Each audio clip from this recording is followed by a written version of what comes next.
Good evening everyone. मैं doctor Swati Sharma English सूत्रा में आप सभी का स्वागत करती हूँ। कैसे हैं आप सभी?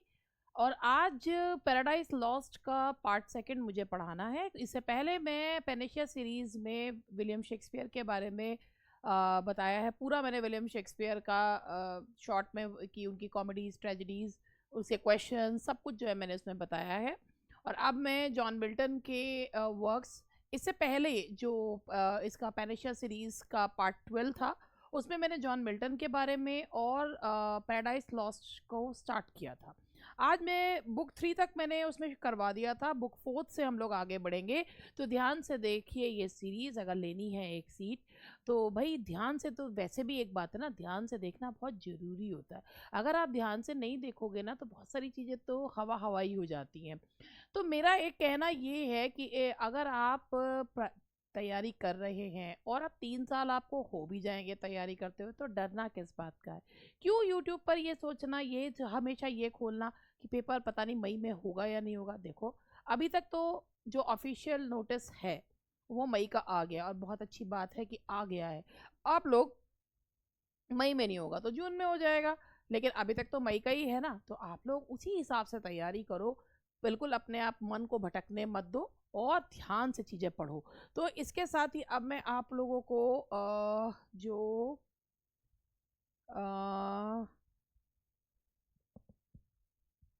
ये तो आपको पता ही है कि पैराडाइज लॉस्ट जॉन मिल्टन का मैग्नम ऑपस है, यानी कि ये वो वर्क है जिसके लिए जॉन मिल्टन को जाना जाता है। सेकेंडरी एपिक है, और इसका जिन लोगों ने इससे पहले वाला नहीं देखा वो प्लीज़ एक बार इससे पहले का वो देख ले। इससे जस्ट पहले वाला तो जो ये 13 है, 12 वाला आप देख सकते हैं।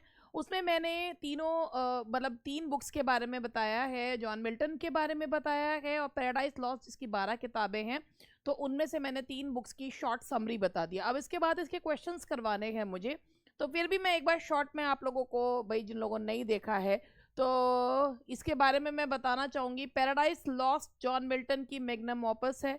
पैराडाइज लॉस्ट एक बार वैसे तो मुझे बुक 4 से स्टार्ट करना है, तो मैं बुक 4 से ही स्टार्ट करूँगी। उसके बारे में एक क्विक समरी मैं आप लोगों को दे देती हूँ, जिससे कि आप लोग उसके साथ जोड़ लें, ठीक है? तो चलिए मैं आप लोगों को पहले पैराडाइज लॉस्ट के बारे में बताऊं। ओरिजिनली ये किताब बुक जो है पैराडाइज लॉस्ट 10 बुक्स में लिखी गई थी। इसको बाद में 12 बुक्स में किया गया। 7 और 10 बुक को डिवाइड करके इसको जो है 12 बुक्स में इसको बनाया गया। और ये जो बुक है 1665 में कंप्लीट हो गई थी, लेकिन 1667 में ये पब्लिश हुई।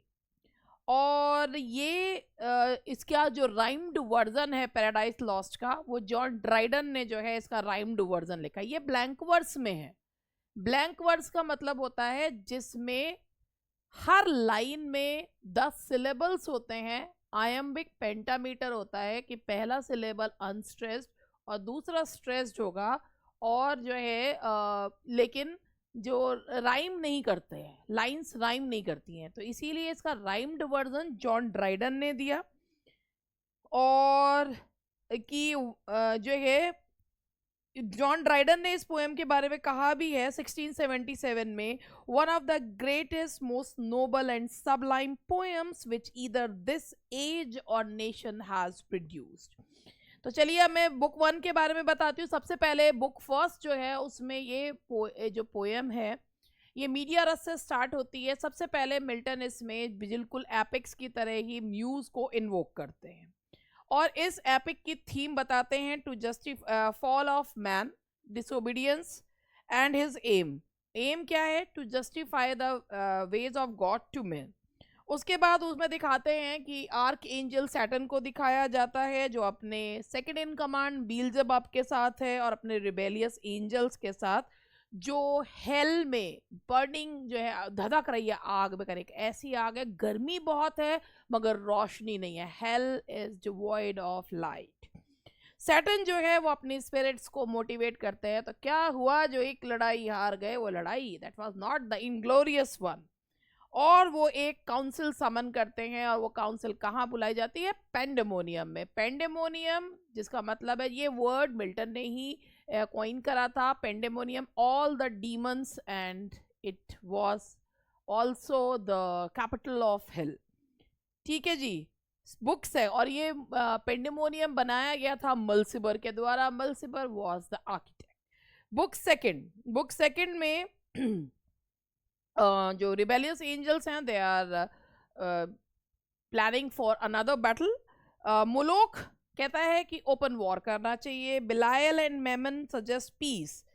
और बीएल्ज़ेबब कहता है कि अरे भगवान ने एक और वर्ल्ड जो है वो बनाया है, और हम अगर उस वर्ल्ड को करप्ट कर दे तो हम भगवान से बदला ले सकते हैं।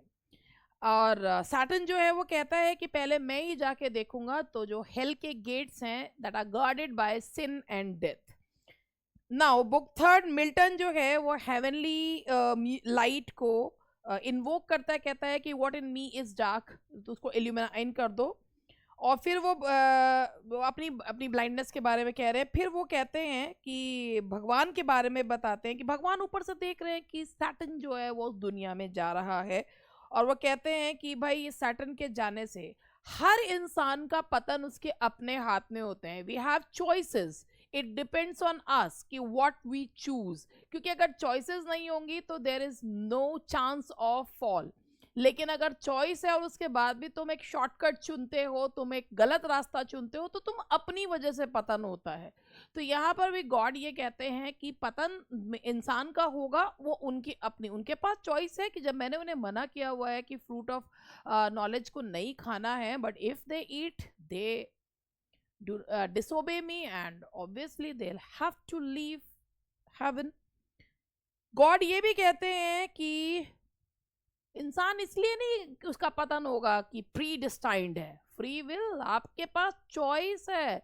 एवरी मैन डिसाइड्स कि हमें क्या चुनना है। आप ये नहीं कह सकते ये हमारी नियति थी, कि fall depends on the choices we make.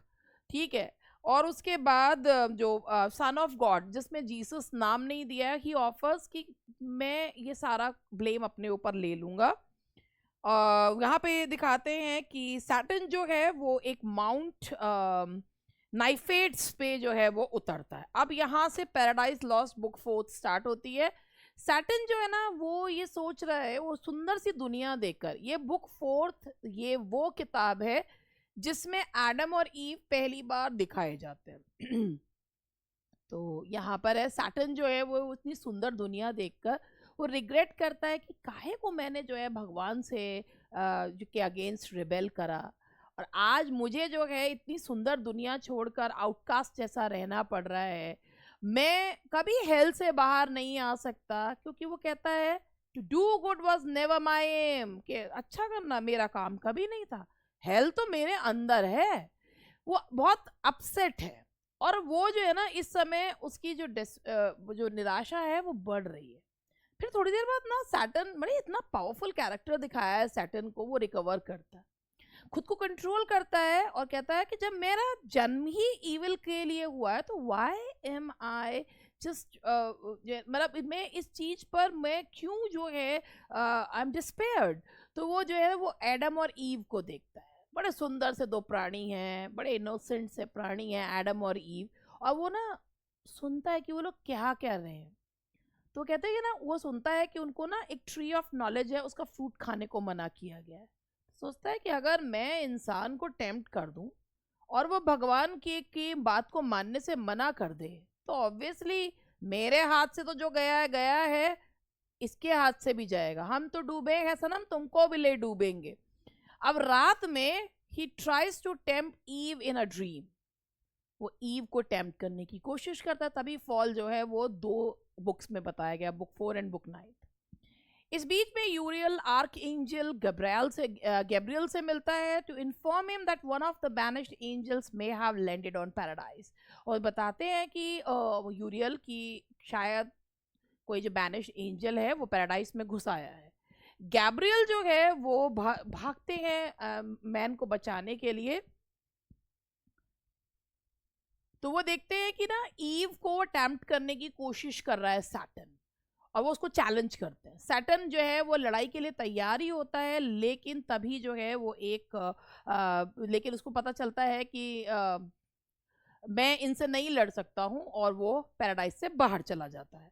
Now that is paradise lost book 5। अब मैं देख लेती हूँ बुक 4 में एक बहुत फेमस जो स्पीच है, evil be thou my good, आज से बुराई ही मेरे लिए अच्छाई है।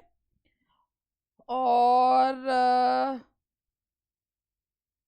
इथूरियल एंड जेफन जो है उसके बाद गैब्रियल के द्वारा उसको बाहर निकाल दिया जाता है। अगले दिन ईव जो है ना एडम से अपने ड्रीम के बारे में बताती है। गॉड ऑब्जर्व्स देम विद पिटी, भगवान ऊपर देख रहे हैं, उन्हें दया भी आ रही है। वो आर्क एंजल रैफल को बुलाते हैं और रैफल से कहते हैं कि जाओ एडम को बता कर आओ कि आगे क्या होने वाला है। जब रैफल जो है वो पैराडाइज में पहुंचते हैं तो एडम और ईव उनका बहुत अच्छे से स्वागत करते हैं। मील के बाद ईव जो है वो चली जाती है एंड रैफल जो है वो एडम से बात करते हैं। रैफल बताते हैं कि man is the highest being on earth because of his God given ability to reason. Raphael बताते हैं कि इंसान और जीवों से इसीलिए सुपीरियर है बिकॉज आदमी इंसान के पास तर्क है। और वो कहते हैं कि हमेशा भगवान का शुक्रिया अदा करना, हमेशा उनके ओबे करना। एडम कहता है कि ना, अब एडम के अंदर क्यूरियोसिटी बहुत है, तो वो ना पूछते हैं कि हमें कैसे बनाया गया है और हम कैसे डिसोबीडियंट हो सकते हैं। तो कहते हैं, रैफल कहते हैं तुमको परफेक्ट बनाया गया है ये न्यूटेबल, लेकिन तुम्हारे अंदर चेंजेस आ सकते हैं क्योंकि तर्क है तुम्हारे अंदर। और बट ये भी है कि तुम अपने परफेक्शन को बनाए रख सकते हो, या ऐसा भी हो सकता है कि इस पावर को लूज कर दो। फिर वो ये भी बताते हैं कि किस तरीके से डिसोबीडियंस हेवन में आया। और to answer heaven was still at peace, Raphael explains all the angels. कहते हैं कि ना पहले सारे एंजल्स भगवान के प्रति बहुत ओबीडियंट थे। एक दिन फादर ने अनाउंस किया कि उनके एक बेटा हुआ है जो उनके बाद मतलब उनके साथ ही वो भी जो है बेटा जो है वो रूल करेगा। बहुत सारे एंजल्स तो इस बात को सुनकर बहुत खुश हुए, लेकिन एक को बहुत गुस्सा आया। क्यों? क्योंकि वो भगवान का बहुत प्रिय था। उसने के अंदर जलन की भावना आ गई। किससे? भगवान के बेटे से। तो उसने 1/3 एंजल्स को अपनी तरफ मिला लिया और फिर उन्होंने जो है लड़ाई करी। और वो जो एंजल था जिसे भगवान बहुत प्यार करते थे, द ब्राइटेस्ट वन, जिसे मकबेथ में भी शेक्सपियर ने द ब्राइटेस्ट वन कहा है, उसका फॉल से पहले नाम था ल्यूसिफर और पतन के बाद उसका नाम हुआ सैटर्न। नाउ बुक 6, रैफल उसको कहानी सुनाते हैं कि कैसे माइकल और गैब्रियल को भेजा गया लड़ाई लड़ने के लिए सैटर्न और उसके रिबेल एंजल्स के अगेंस्ट। माइकल ने सैटर्न के एक ब्लो से, एक विद अ लार्ज सोर्ड, जो रिबेलियस एंजल्स थे वो पलट कर आए। सैटर्न की जो आर्मी थी, अगले दिन ना उन्होंने कैनन्स बनाए, तोप, गन पाउडर यूज किया एंड बॉम्बार्ड्स द गुड एंजल्स, और उन्होंने तोप के गोले छोड़े गुड एंजल्स पे। गुड एंजल्स ने माउंटेन्स जो हैं वो उठाए and move them across the battlefield, कि वो माउंटेन्स उठा के चले कि आज तो इन जो रिबेल एंजल्स है ना चटनी बनाएंगे इनकी, एंड देयर आर्टिलरी, और इनके जो गन पाउडर है समाप्त करेंगे। गॉड डिसाइड्स कि भाई रात हो गई है, अब कोई जो है वो युद्ध नहीं लड़ा जाएगा। Third day and that the war must now and, 3 दिन तक लड़ाई चली। ये सारे क्वेश्चंस बड़े आते हैं कि कितने दिन लड़ाई चली। 3 दिन लड़ाई चली। नेक्स्ट डे उन्होंने अपने बेटे को भेजा, who charges through the enemy, ranks on a great chariot and drives them, और बेटे ने बैटलफील्ड से रिबेल एंजल्स को भगा दिया। जो सन था surrounds the rebel angels and drive them out of the gate of heaven through a hole, और वो ना जो सन था वो सारे रिबेल एंजल्स को लेकर गया और उनको हेवन में एक होल था, उससे उनको धक्का दे दिया।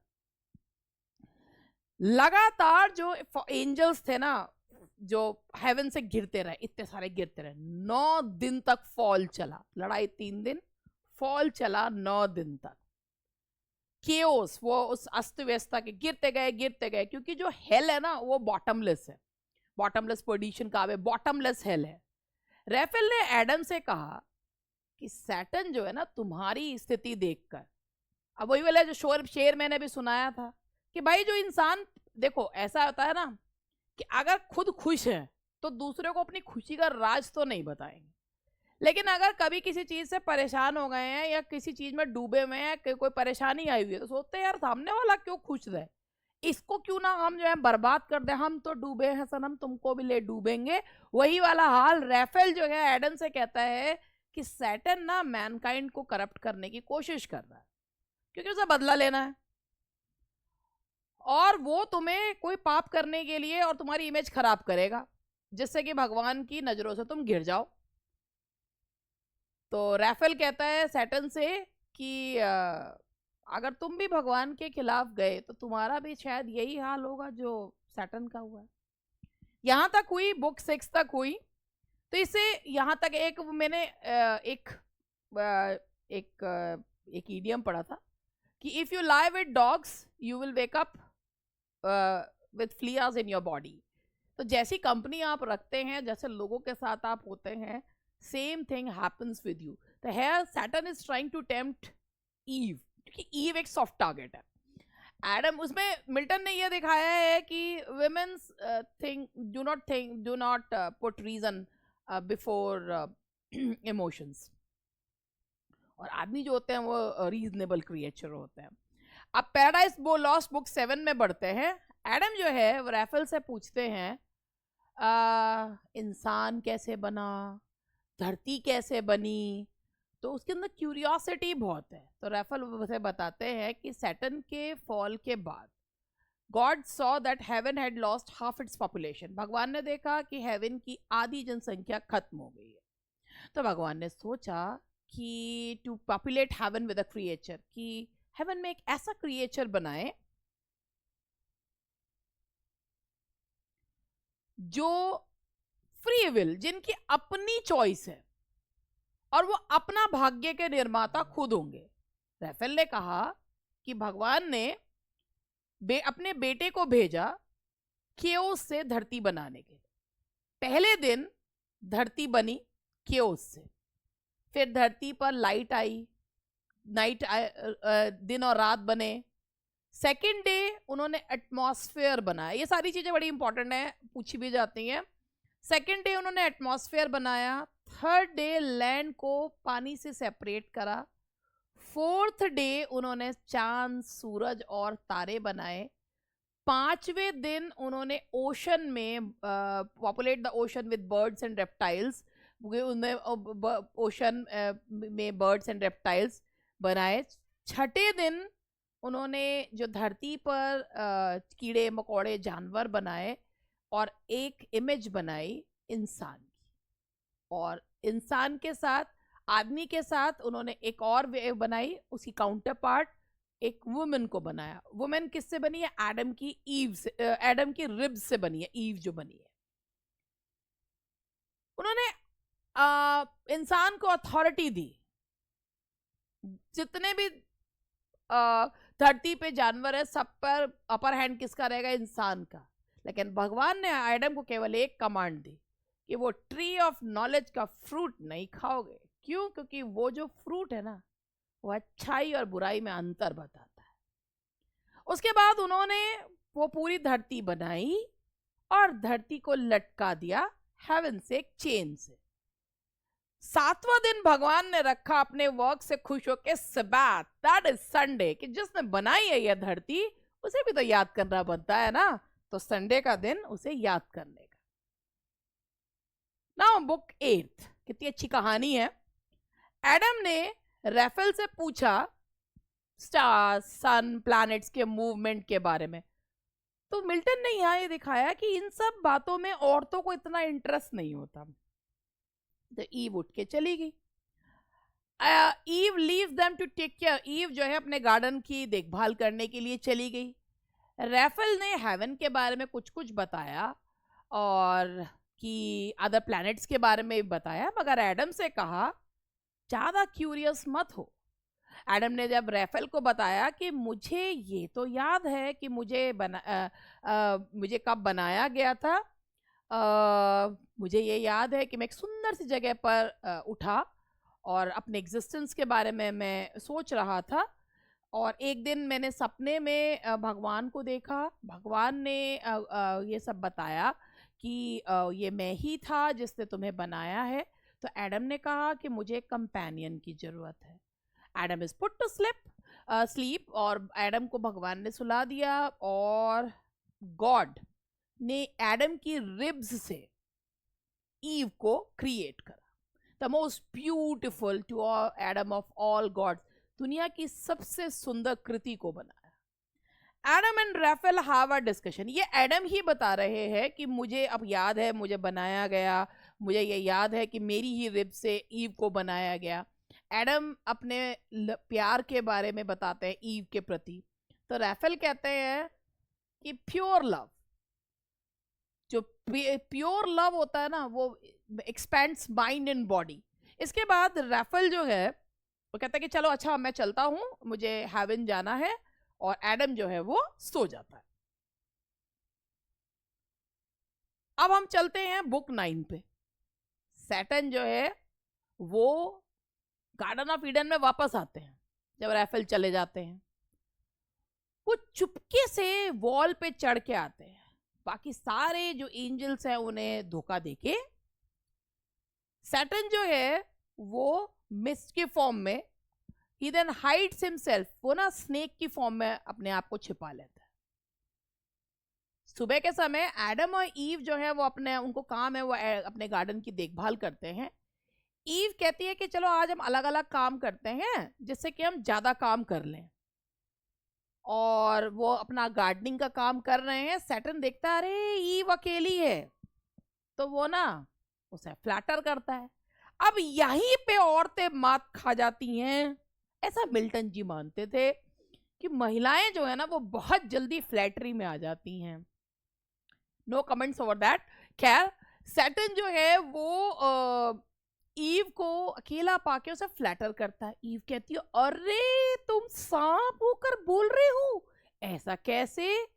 तो सैटर्न कहता है अरे इसीलिए बोल पा रहा हूं क्योंकि इस गार्डन में एक पेड़ है, उस पेड़ का फल मैंने खाया था। और वो ईव को लेके उस पेड़ तक जाते हैं।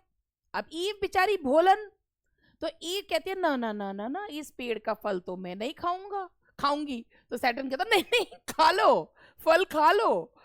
कहते हैं एक्चुअली गॉड चाहते हैं कि तुम ये फल खाओ, और जो है क्योंकि वो चाहते हैं कि तुम अपनी फ्री विल जो है वो दिखाओ। ईव को बड़ा टेम्पटेशन होता है। वो क्या करती है, वो पेड़ पे से फल तोड़ती है, उसको एक बाइट खा लेती है, हो गया काम, ठीक है। Earth then feels wounded and nature sighs in woe. धरती पे एक जख्म लगता है और नेचर कराहती है। ये पैथेटिक फैलेसी है। For with this act human kind has fallen, हो गया पतन, हो गई बर्बादी। ईव्स फर्स्ट फॉल, देखो ये हम लोग जो पढ़ रहे हैं दैट इज बुक 9, और फॉल जो है वो बुक 9 में हुआ है, 4 और 9 दोनों में। अब यहां पर Eve's first fallen thought is to find Adam and to have him eat of the forbidden fruit. अब सबसे पहले ईव सोचती है कि भाई मैंने फल खाया है तो मेरा पार्टनर कैसे रह जाएगा, है ना? अब तभी तो हम दोनों इक्वल होंगे। तो वो उसे ढूंढ लेती है, उसे कहती है अरे मैंने फ्रूट खा लिया है और मेरी तो आंखें खुल के रह गई। एडम को पता चल जाता है कि अगर इसका पतन होगा तो मेरा तो होना ही है। वो भी फ्रूट खा लेता है, और वो फ्रूट खाता है because of his love for Eve. भैया ईव तो खाती है क्योंकि मिल्टन ने ये दिखाया है कि औरतों में जो है रीजन, तर्क कम होता है, लेकिन आदमी जो है वो एडम इसलिए खाता है because of his true love. दोनों के दोनों, the two are seized with lust and Adam leads Eve back to the bank where they first lay together. They sleep and arise, they recognize their sin and realize that they have lost paradise. First of all, they had physical relationship. Eve अपना जो reflection है वो देखती है और वो mesmerised हो जाती है. नॉट ओनली ईव बल्कि एडम भी. और लेटर ऑन दे रियलाइज्ड कि उन्होंने क्या गलती करी है कि वो फ्रूट उन्हें नहीं खाना चाहिए था. पहली बार उन्हें पता चलता है कि उनके शरीर पर कपड़े नहीं है. जब तक इंसान को सही गलत की के बारे में पता नहीं होता तब तक उसके लिए सब चीज ठीक है. The very first moment they realize that they are naked. Adam sews together fig leaves to cover themselves. वो फिग की पत्तियों को सिलता है अपने दोनों को कवर करने के. दोनों के दोनों पे एक दूसरे पे इल्जाम लगा, तेरी वजह से पतन हुआ, तेरी वजह से पतन हुआ. अब पैराडाइज लॉस्ट बुक 10. उससे पहले मैं आपको अपने कोर्सेज के बारे में बता दूं. अब 3 ही किताबें रह गई हैं तो उनके बारे में बता दूं. चलिए बुक 10 के बारे में बता देती हूँ. और पहले मैं एक बार अपने बीच में, अब इतनी इंटरेस्टिंग सी स्टोरी चल रही है, थोड़ा सा बीच में ब्रेक करना पड़ रहा है मेरे को. तो यहाँ पर मैं आपको एक चीज़ ये बता देती हूँ कि इंग्लिश सूत्रा के जो आप देखिए, इंग्लिश सूत्रा के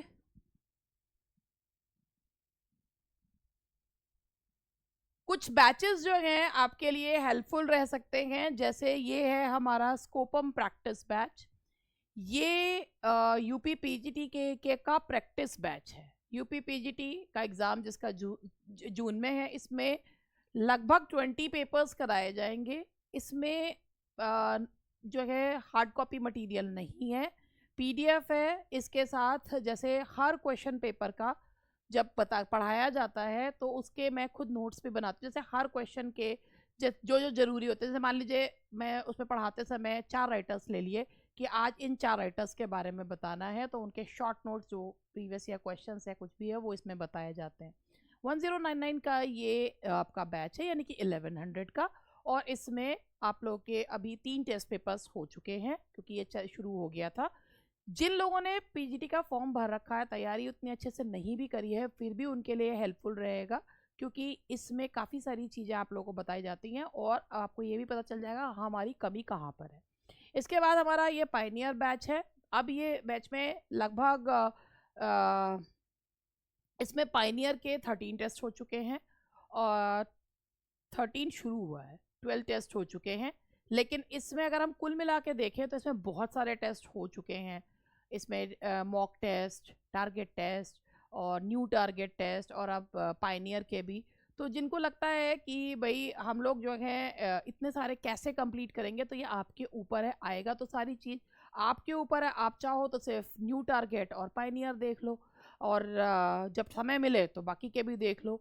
लेकिन उसके साथ आप लोगों को ये 100% है कि ये आपके लिए इतना हेल्पफुल रहेगा कि भाई आप लोग पढ़ तो रहे ही हो ना, और जब मेहनत करनी होती है तो शॉर्टकट्स नहीं देखे जाते. तो ये हमारा पायनियर के दो बैचेस हैं. एक में बुक है और एक में जो है वो नहीं है बुक. 2 तरीके के हैं. आपको स्टोर पे जाके देखना है, आपको ये चीज़ें दिख जाएंगी. ये लाइव क्लासेस चलती हैं दोनों में, स्कोपम में भी और इसमें भी लाइव क्लासेस चलती हैं. इसके अलावा हमारे और भी हैं जैसे कि यूपी टीजीटी का डिटेल्ड बैच भी है, यूपी पीजीटी का भी डिटेल्ड बैच है. लोग ले भी रहे हैं. ऐसा नहीं है कि लोग कोई सोचे कि 2 महीने में कोई क्या कर लेगा. मेरी एक स्टूडेंट है, उसने केवल और केवल मेरे ख्याल से 20 से 25 डेज में उसने जो है वो निकाला था. और ये आपके ऊपर है कि अगर एक्सक्यूज ढूंढते रहोगे तो 3 साल भी कम है और पढ़ने चलो तो 15-20 दिन भी बहुत है. तो चलिए, अब इसी के साथ ये हो गया मेरा ऐड. अब मैं जो कहाँ थी, अब मैं अपना जो पढ़ा रही थी वो कर दूँ अपना स्टार्ट. और ये रहा, अब बुक 10 पे आ गई थी ना मैं. Paradise lost book 10. हेवन में भगवान को पता है कि एडम और ईव ने जो है वो ट्री फ्रूट ऑफ नॉलेज खा लिया. गैब्रियल और अदर एंजल्स जो हैं वो हेवन में जाते हैं एंड वो रिपोर्ट करते हैं हमने सब कुछ करा सैटर्न को रोकने के लिए. तो गॉड कहते हैं ये तो होना ही था. वो अपने बेटे को धरती पर भेजते हैं जजमेंट पास करने के लिए कि अब जब ट्री ऑफ नॉलेज का फ्रूट उन्होंने खा लिया तो अब they are no more innocent. अब वो यहाँ नहीं रह सकते। ईडन में सन जो है वो एडम को बुलाता है और वो जो है ईव के साथ बड़ा शर्मिंदा सा होकर आता है। वो दोनों के दोनों बड़े एम्बैरस हैं अपने नग्नता को लेकर। तो सन उनसे पूछता है कि क्या तुमने जो है फ्रूट खाया? एडम कहता है कि मैंने तो खाया, मैंने खुद नहीं खाया, मुझे ईव ने खिलाया। ईव कहती है मैंने नहीं खाया, मुझे सांप ने खिलाया। सन कहता है कि आज से जितने भी सांप है ना वो सारे के सारे रेंगेंगे। पहले पैर पे चलते थे, अब रेंगेंगे। फिर वो एडम और ईव को भी पनिश करते हैं। वो ईव से कहते हैं आज तुम्हारी सजा ये है कि आज से आने वाली जितनी भी औरतें होंगी उन्हें चाइल्ड बर्थ का दर्द सहना होगा और उन्हें अपने हस्बैंड का गुलाम बन के रहना होगा। और एडम को कहते हैं कि ground will not be as fertile, कि अब ना धरती उतनी फर्टाइल नहीं रहेगी जितनी पहले थी। अब भाई अपने लिए खुद कपड़े बनाओ और जो है भगवान के पास आने से पहले सब कुछ खुद ही करना होगा। Sin and death at the gates of hell inspired by Satan success bridge एक बनाते हैं। सिन और डेथ क्या करते हैं? सैटर्न की सक्सेस से बड़े खुश होते हैं। सैटर्न की जो बेटी है वो सिन है और दोनों के इंसेस्चुअस रिलेशन से पैदा हुआ जो बेटा है वो डेथ है। तो सैटर्न जो है कि सक्सेस से खुश होकर वो एक ब्रिज बनाते हैं हेल से लेकर अर्थ तक का, जिससे कि जो मानव जाति है वो जल्दी से जल्दी हेल में आ सके। सिन, डेथ और सैटर्न धरती पे कब्जा कर सके। सैटर्न हेल में वापस आता है और सिन और डेथ को धरती पर राज करने के लिए भेज देता है। डेथ अब हर व्यक्ति को करप्ट करेगा जिससे कि हर व्यक्ति मरेगा और सिन जो है उनके विचारों को करप्ट करेगी और मैनकाइंड को करप्ट करेगी। खैर सैटर्न जो है हेल में वापस जाता है जहां उसके फॉलोअर्स उसका इंतजार कर रहे हैं। सैटर्न उनसे कहता है पेंडेमोनियम से कि हम जीत गए, लेकिन they do not cheer as he expected. Instead अब वो लोग ना खुश नहीं होते, वो हिस करते हैं, सांप की तरह फुसफुस करते हैं। सैटर्न देखता है वो भी एक बहुत बड़े सांप में बदल गया है और वो भी उनके साथ हिस हिस कर रहा है। सारे के सारे फॉलन एंजल्स जो हैं वो सांपों में बदल गए हैं सैटर्न के को मिलाकर। और जो है एक पेड़ों का जो ग्रोव है वो हेल में उत्पन्न होता है with fruit that turns to ashes as soon as the snakes try. और जैसे ही कोई भी जो सांप है उस फल को खाने की कोशिश करता है वो ऐश में बदल जाता है। सिन और डेथ जो है वो धरती पर पहुंचते हैं, अपना काम शुरू कर देते हैं। हेवन में गॉड एंजल से कहते हैं कि मैं सिन और डेथ को धरती पर रहने का तब तक जो है वो रहने दूंगा जब तक जजमेंट डे नहीं आता। उसके बाद वो वापस हेल में चले जाएंगे और सैटर्न के साथ हमेशा के लिए बंद कर दिए जाएंगे। गॉड एंजल्स को भेजते हैं to tip the axis of the earth so that now it will have seasons, कि भाई अब घुमा दो धरती को जिससे कि सीजन्स आए, जाड़ा आए, गर्मी आए, बरसात आए। अब इंसान को ना नेचर से भी लड़ना पड़ेगा। एडम लेमेंट कर रहा है कि क्या से क्या हो गया, अब ये हो गया है। वो ईव को बहुत ज्यादा जो है इस बात के लिए ब्लेम कर रहा है। ईव बड़ी दुखी है बेचारी, वो कहती है इससे अच्छा तो मौत आ जाए। एडम जो है forbids it, Eve speech affects him. अब ईव उससे बड़ी रो रो के प्रार्थना कर रही है तो बेचारा आदमी, और यहाँ वो जो है वो पिघल जाते हैं, वो शांत हो जाते हैं, कंसोल करते हैं और कहते हैं कि शेयरिंग रिस्पॉन्सिबिलिटी, कि चलो ठीक है गलती तो दोनों से ही हुई है। अब दोनों को एक दूसरे पे ब्लेम करना बंद करते हैं। अब हमें वहीं पहुंचना है, there they fall confess their sins, और वो भगवान से अब माफी मांग रहे हैं। Paradise lost book 11। गॉड उनकी प्रार्थना सुनते हैं, उन्हें उनकी प्रार्थना सुनते हैं और वो कहते हैं, आर्कएंजल माइकल से कहते हैं कि तुम धरती पर जाओ और एडम एंड ईव को पैराडाइज से बाहर निकालो। ये भी आता है कौन, माइकल से कहते हैं।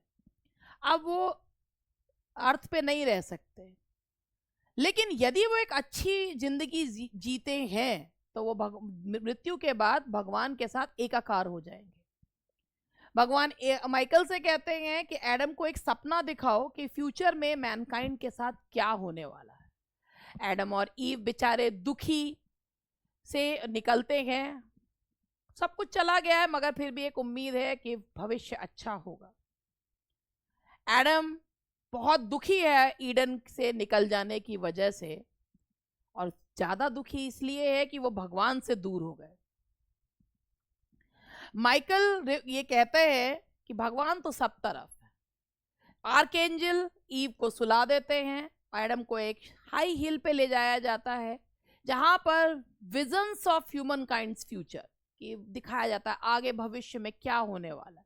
वो दिखाते हैं कि आगे भविष्य में केन और एबल होंगे जो एडम और ईव के बच्चे होंगे। पहला विजन दिखाया जाता है मृत्यु का, कैसे मृत्यु इंसान को मारेगी, कैसे इंसान वॉर में ओल्ड एज से डिजीज से मरेंगे।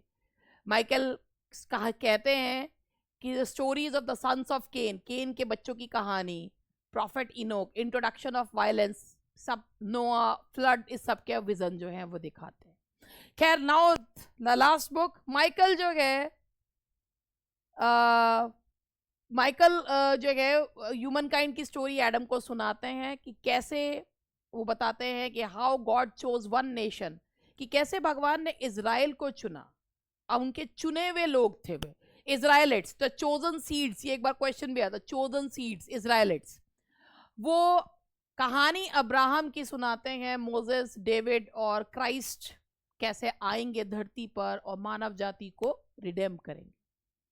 इसके बाद वो कहेंगे कि भगवान का राज्य धरती पे पूरी तरीके से कभी भी नहीं होगा जब तक मसीहा जो है वो सेकेंड टाइम नहीं आएंगे लास्ट जजमेंट के लिए। और तभी जब फाइनल जजमेंट होगा तभी जो है इंसान बैक टू दैट स्पॉट दोबारा से जो है वो भगवान के पास पहुंच जाएंगे।